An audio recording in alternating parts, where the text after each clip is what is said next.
ప్రసాద్, ఎందుకురా భావనంత కోపం తెప్పిస్తావు? నేనేం చేశాను బావా? అన్నయ్య చూడాలనిపించింది, వచ్చాను, అంతే కదా. ఉద్యోగం లేకుండా వస్తే రక్త చరిత్ర అని తెలుసు కదరా నీకు?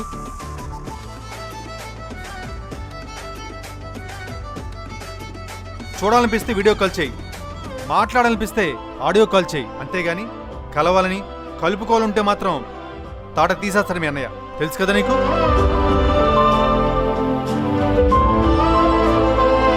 పదరా ప్రసాద్, నేను ట్రైన్ ఎక్కిచ్చేసి నేను ఇంటికి వెళ్ళిపోతాను.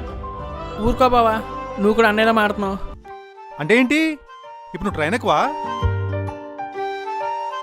నువ్వు అలాంటి వైలెంట్ డిసిషన్ తీసుకోకరా ప్రసాద్. అక్కడ యాంటీ మ్యాన్ లాగా వైలెంట్ మ్యాన్ అని ఒకడు ఉన్నాడు, అదే మీ అన్నయ్య. అన్నయ్య ఏదో కోపంలో అన్నాడు, ఆ కోపం ఎంతసేపు ఉంటుంది బావా? కారణం లేకుండా వచ్చిన కోపం ఎక్కువసేపు ఉండకపోవచ్చు, కానీ ఆశయంతో వచ్చిన కోపం నువ్వేదో సాధిస్తావని ఆశరా. నువ్వు అది సాధించే వరకు పోతరా ప్రసాద్. నేను మాత్రం ఖాళీగా ఉండి కళ్ళకుంటూ కూర్చున్నా బావా, ట్రై చేస్తున్నా కదా.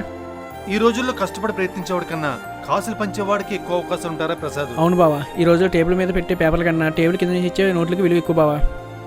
నువ్వు కూడా అలా ట్రై చేయొచ్చు కదరా. నేను కూడా అలా చేస్తే ఈ రోజు మన ఇద్దరు మాట్లాడుకున్నట్టు ఇంకొకరు మన గురించి మాట్లాడుకుంటారు.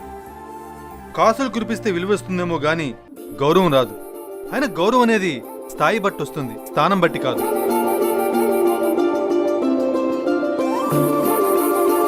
హలో,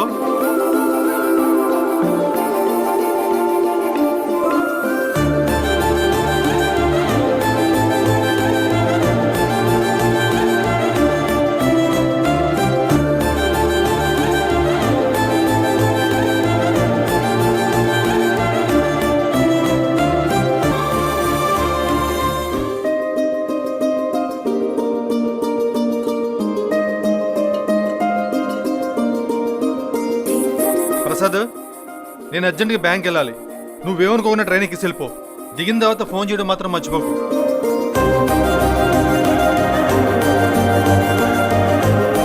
పిచ్చి పిచ్చి ఆశ లేకుండా జాగ్రత్తగా వెళ్ళు, అర్థమైందా?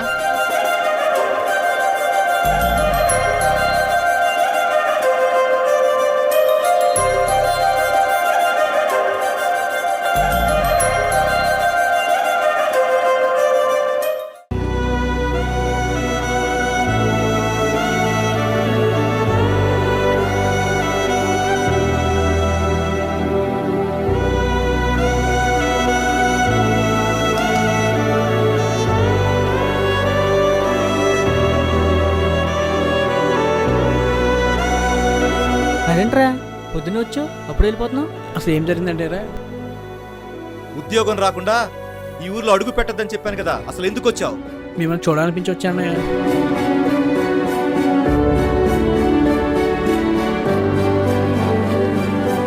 నానా పోయానని చూడటానికి వచ్చావా? చూసావుగా, ఇంకెళ్ళు. అదిరా జరిగింది. ఓహో, అయితే ఇప్పుడు ఏం చేద్దాం అనుకుంటున్నావు మరి? అది తెలియక కదరా ఇలా ఊర్లో తిరుగుతున్నాను. సరే, చాలా రోజుల తర్వాత వచ్చావు కదరా, ఓ 4 రోజులు ఉండేళ్ళు. ఉండటానికి ప్రాబ్లం లేదురా, కానీ అన్నయ్య చేస్తే కోపం వస్తుంది. పట్టుదలతో వచ్చిన కోపం రాది, ప్రతిఫలం వస్తే కానీ పోదు. సర్లే, చాలా టైం అయింది, పద మన ఇంటికి వెళ్తూ మాట్లాడుకుందాం.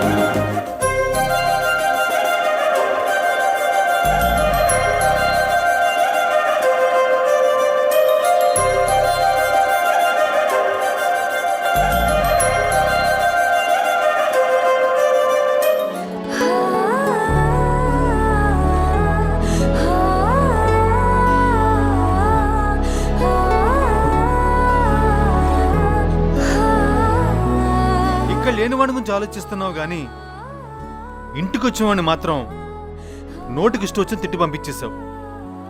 నువ్వేంటో నీ విధానాలేంటో అస్సలు అర్థం కావట్లే బావా. నీకు ఎందుకు వాడంటే అంత కోపం బావా?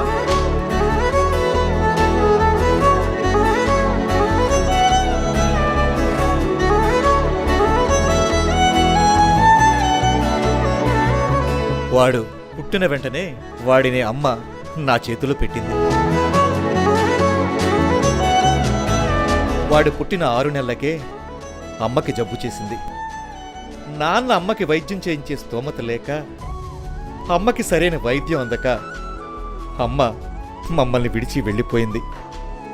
మాకు అమ్మ లేదనే బెంగతో, నాన్నకి భార్య లేదనే ఆవేదనతో, ఆవిడ లేదనే నిజాన్ని తట్టుకోలేక నాన్న కూడా అమ్మ దగ్గరికి చేరిపోయారు. అప్పటి నుంచి ఒంటరితనంతో యుద్ధం చేస్తున్నాను. జీవితంలో బంధాలు లేని, చేతిలో డబ్బు లేని నేను బతకడం ఒక ఎత్తైతే, అమ్మా నాన్న లేని వెలితిని తెలియకుండా వాడిని పెంచడం ఒక ఎత్తైపోయింది.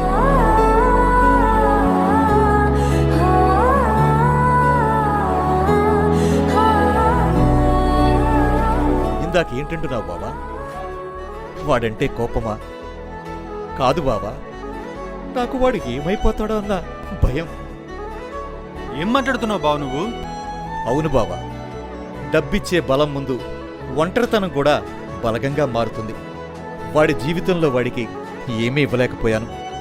కనీసం మంచి భవిష్యత్తునివ్వాలనిదే నా తపన. నువ్వు ఉండగా వాడికేంటి బావా? భయపడాల్సిన అవసరం లేదు. నా భయం కూడా అదే బావా. నేను మీ అక్క ఉన్నంత వరకు సరే. మాకేమన్నా అయితే అప్పుడు వాడి పరిస్థితి ఏంటా అని, మాకు పిల్లలు పుడితే వాడిని తెలియకుండా ఎక్కడ దూరం పెడతామోనని మీ అక్క నేను అసలు పిల్లలే వద్దనుకున్నాం. నాకు తమ్ముడైనా మీ అక్క కొడుకైనా మాకన్నీ వాడే బావా. అయ్యో బావా, ఎక్కువ ఆలోచించుకు. అలా ఏం జరగదులే. ఇంత ప్రేమను లోపల దాచుకుని ఎందుకలా మాట్లాడవు మరి? గర్భశత్రువు కూడా ఇంటికి వస్తే అతిథిగా గౌరవించే మనస్తత్వం నాది. అలాంటిది రక్తం పంచుకుని పుట్టిన వాడిని ఎందుకు కాదంటాను? ఎందుకు అలా మాట్లాడానో ఒక్కసారి ఆలోచించు బావా. గుండెల్లో లేని ప్రేమని గొంతులో దాచుకుని, గొంతులో లేని కోపాన్ని చూపించేది వాడి మీద కోపంతో కాదు బావా, వాడి భవిష్యత్తు మీద భయంతో. వాడి గురించి నువ్వు చాలా గొప్పగా ఆలోచించావు బావా.